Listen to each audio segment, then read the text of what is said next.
Bronwyn Bishop is here, the former Speaker of the House. Linda Scott is with the City of Sydney. She's a councillor and, of course, head of the Local Government Association, all of these things. Ladies, hello. Now, we've talked about this a lot, which is potholes. Put simply, we hear every single week, every year, about how government's going to spend $1 gazillion on this and $1 trillion on that. We're going to fix the health system and fix it. But when there's a pothole that's been there month after month after month after month, you kind of doubt whether the system's working at all. The NRMA's been on this for a couple of weeks now, and they talk about just how much damage is being done to cars, particularly in New South Wales. Roll the tape. The analysis we've done of the backlog of funding for councils both in Sydney and regional, so that's 128 councils. It's about $1.9 billion up until the end of 2021. Based on what we're currently seeing, the likelihood is that that number, that 1.9 billion, is going to be completely blown out of the water. So they're saying in the past 6 months, 55,000 cars have needed repairs because of potholes.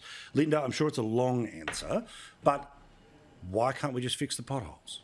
Yeah, look, the short answer to your question is, of course, funding, right? So councils have across the nation estimated that the cost of replacing the potholes that have been damaged and created because of all this rain is in the order of $3.8 billion. That is equivalent to the nation's foreign aid budget. So we're talking about a huge amount of funding. To give you some perspective, councils each year from the federal government get about $500 million in roads to recovery. But we've had thousands of kilometres of road smashed because of course, all the rain on the East Coast. And then to add to that, in some councils like Forbes, with wonderful Phyllis Miller as their mayor, just totally roads completely washed away. So the damage here is astronomical. It is absolutely outside the realms of local government's budgets across the nation. We collect, as an example, about 4% of the nation's tax take. So this is a huge issue. We're advocating next year in the federal budget for the Commonwealth Government to increase roads to recovery funding from $500 to $800 million a year. That's not the total cost of it.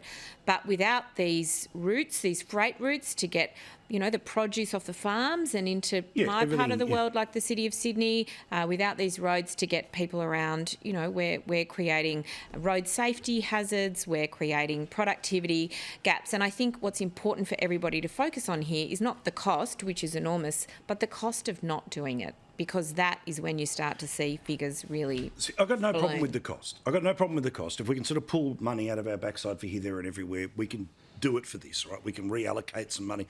Just get it done, and please don't wait until May of next year for it to roll out from July next year. Although I know you don't pay attention to what I'm saying. What's Linda saying? Bronwyn, I want to ask about pokies. Now, I will not lie. Of course, I've played them in my time. I look forward to playing them again over summer, but I'm lucky enough that it's not a big problem for me. But I've got to be honest, I don't have a problem with the pre-commitment card. Because put simply, it's not stopping you gambling. It just means when you run out of money, you've got to go back to somebody to put more money back in, as opposed to just putting more money back in. Am I wrong? I think it's more complicated than that. There are 2 points I'd like to make. One, the club industry in particular does a fantastic job within communities, within country towns, within suburbs.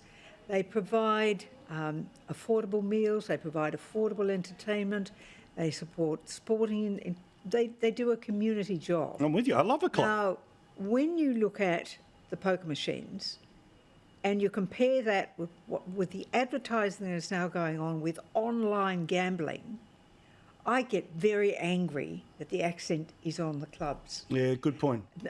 When I watch that foreigner from America, that large person who the Prime Minister seems to like so much, and indeed thinks he should be out there selling the voice, in your mind, telling people how to gamble, I get very angry indeed. But to your point, most people do not want to put yet their details into another database to be hacked. Yeah, they're over it.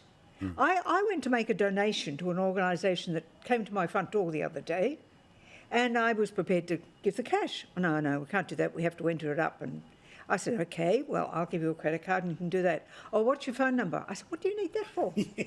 Oh, well, we just need it. I said, no, I'm not giving it to you. I'm over-giving too much detail out. Yeah. You don't need it. The whole thing didn't work. I said, well, I'll give a donation in another way. Yeah. So I think that the idea of having yet another database of everybody who wants to gamble, come down after work and have a quiet beer and a play on the machines, is not reasonable. I think the idea of having a trial for those people particularly who self-identify or become identified as being part of the caring community for people who become addicted is a good one. Where is the care or the oversight of online gambling? And are you going to turn those people who like to come in and have a bit of a play on the pokies into online gamblers? I do not disagree. It's just I've got a conversation I've got coming up after the break. So I don't know what you're both doing. Come back on Thursday if you can, because I want to get your bold predictions for the week, for next year, all the rest of it. But if not, Merry Christmas, Happy New Year. But I think you'll both be back hopefully on Thursday.